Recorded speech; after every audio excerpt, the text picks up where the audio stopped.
Om Swastiastu, Om Awiganamastu Namasidam, Om Anubhadra Ketawiyantu Wiswata. Semoga pikiran yang baik datang dari segala arah.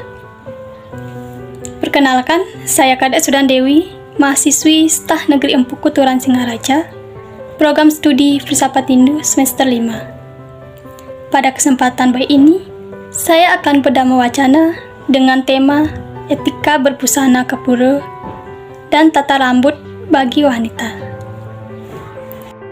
Pengaruh zaman global sudah merasuk pada skala aspek, termasuk gaya hidup, mulai dari sikap, bicara maupun dalam berbusana.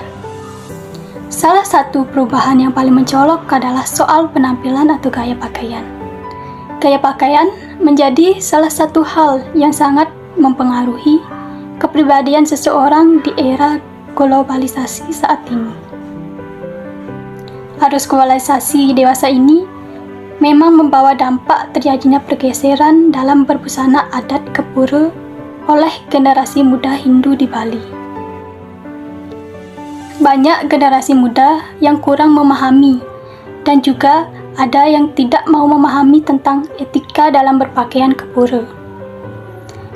Dalam hal berbusana, biasanya sering berkembangnya zaman, seiring modern pun dalam tren berbusana seperti hanya berpakaian untuk sembahyang ke pura. Bagi umat Hindu, wanita sering kita jumpai mengenakan kebaya dengan bahan transparan, dengan kain bawahan atau kamben bagian depan hanya beberapa senti di bawah lutut saat melakukan persembahyangan. Pikiran setiap manusia tentu tidak sama. Ada yang berpikir itu positif, bahwa itu adalah tren modern masa kini, tapi yang berpikir negatif tentu tidak sedikit. Inilah permasalahan pikiran negatif. Paling tidak, busana terbuka akan mempengaruhi kesucian pikiran umat lain yang melihatnya, sehingga mempengaruhi konsentrasi dalam persembahyangan. Dalam Sala Samudaya, Sloka 82 dijelaskan, yang artinya mata dikatakan dapat melihat berbagai benda. Tiada lain sebenarnya, pikiranlah yang menyertai mata. Sehingga, jika pikiran bingung, maka nafsulah yang menguasai, maka pikiranlah yang memegang peranan utama.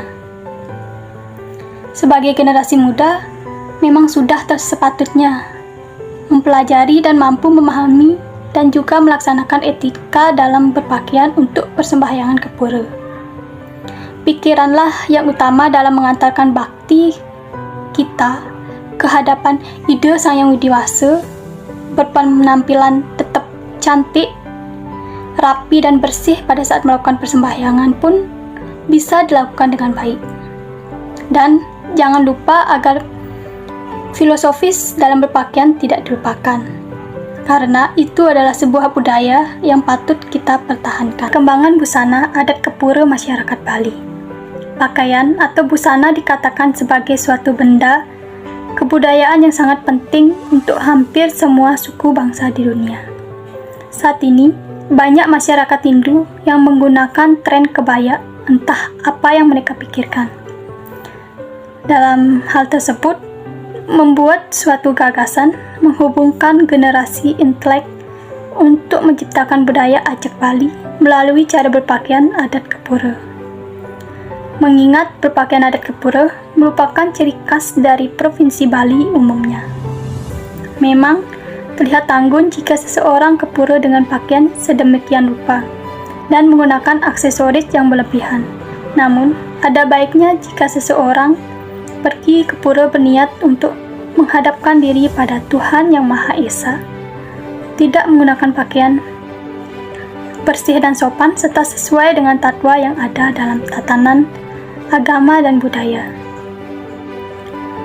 Pada zaman dahulu, masyarakat Hindu Bali belum mengenal istilah baju atau kebaya. Namun, mereka hanya menggunakan kamben saja. Dengan berjalannya waktu, masyarakat mulai mengenakan baju kebaya pada tahun 1945. Perkembangan busana adat masyarakat Hindu di Bali pada zaman dahulu dengan sangatlah berbeda.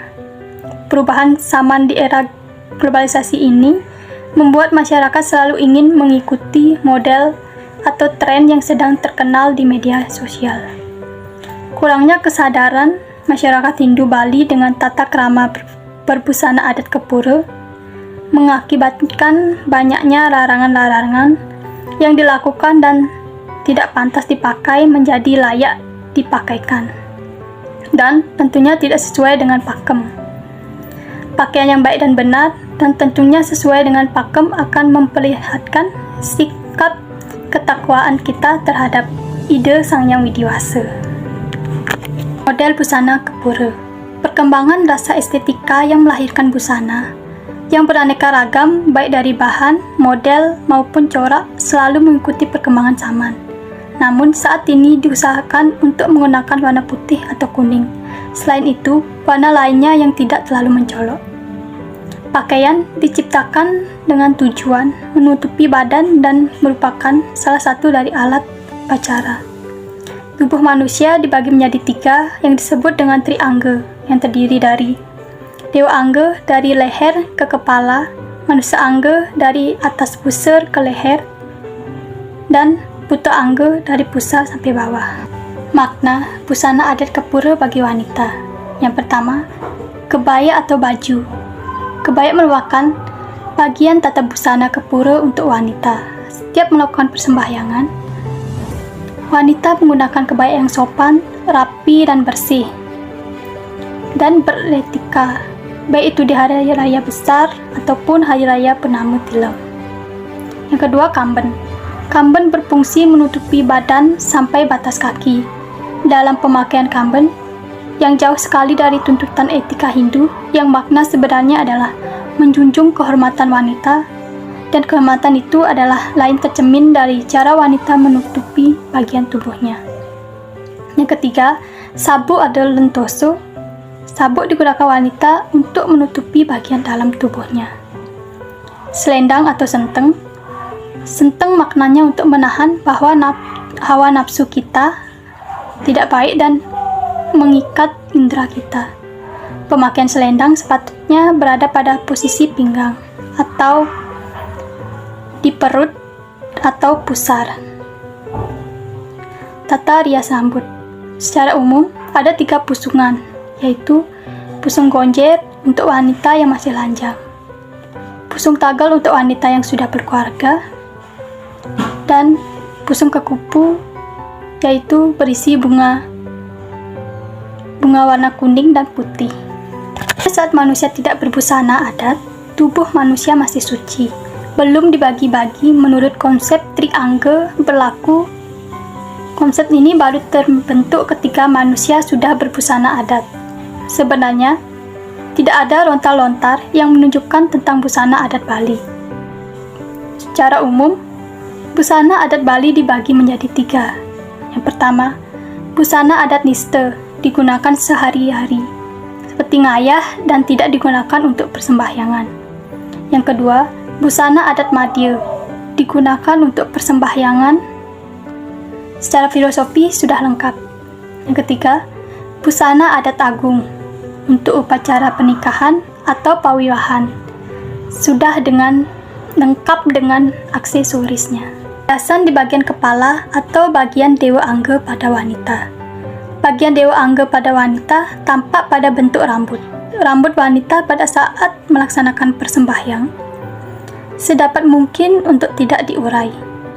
Rambut harus dipusungkan yang disesuaikan dengan keadaan seseorang. Karena pusungan dibagi menjadi 3, yaitu model rambut yang dilipat sebagian dan sisanya lagi diuraikan. Model ini disebut pusung gonjer. Pada umumnya, pusung gonjer digunakan bagi wanita yang masih lajang dan sebagai lambang kebebasan memilih dan dipilih pasangannya. Pusung tagel atau sanggul yaitu diperuntukkan bagi wanita yang telah menginjak masa gerasta asrama dengan ciri adanya tambahan rambut yang berbentuk oval pada bagian belakang. Pusung kekupu yaitu cempaka putih dan cempaka kuning sebagai lambang Trimurti. Penggunaan pusung dalam persembahyangan ke pura dilakukan bukan hanya karena terdapat nilai filosofis semata, namun juga untuk tetap menjaga rambut nampak rapi, sehingga pelaksanaan persembahyangan dapat lebih tenang dan terfokus, serta tidak mengganggu orang lain. Perlengkapan lain yang biasanya digunakan pada Dewa Angga adalah penggunaan bunga hias serta anting-anting bagi wanita. Penggunaan perhiasan ini bukan hanya dimaksudkan untuk menambah kesan estetik, sehingga akan lebih indah untuk dipandang, namun juga memiliki makna filosofis, yaitu hiasan telinga atau anting ini berfungsi menambah keanggunan, dan kecantikan wanita, menyeimbangkan pengetahuan dan perbuatan. Harmonisasi antara pengetahuan dalam perbuatan menjadi faktor penting dalam membentuk sikap yang bijaksana dan dewasa. Oleh karena itu, penggunaan hal semacam itu tidak diwajibkan, bahkan disarankan untuk menggunakannya sepenuhnya, dalam artian tidak berlebihan, sehingga tidak menjadi bahan perhatian yang dapat menjadikan yang bersangkutan tidak nyaman dalam melaksanakan persembahyangan. Sekian Dharma Wacana yang dapat saya sampaikan. Semoga bermanfaat untuk kita semua, dan semoga kita selalu berbuat dalam kebaikan. Semoga kita dapat memahami betul tata cara memasuki pura, agar kita dapat menjaga kesucian pura itu sendiri. Dan dalam etika berbusana semestinya mengikuti norma-norma susila, etika, dan pertimbangan yang bijaksana. Jangan hanya memikirkan kesenangan dan kepuasan diri pribadi, tetapi juga pertimbangkan pikiran orang lain. Saya tutup dengan Parama Santi. Om Santi Santi Santi Om.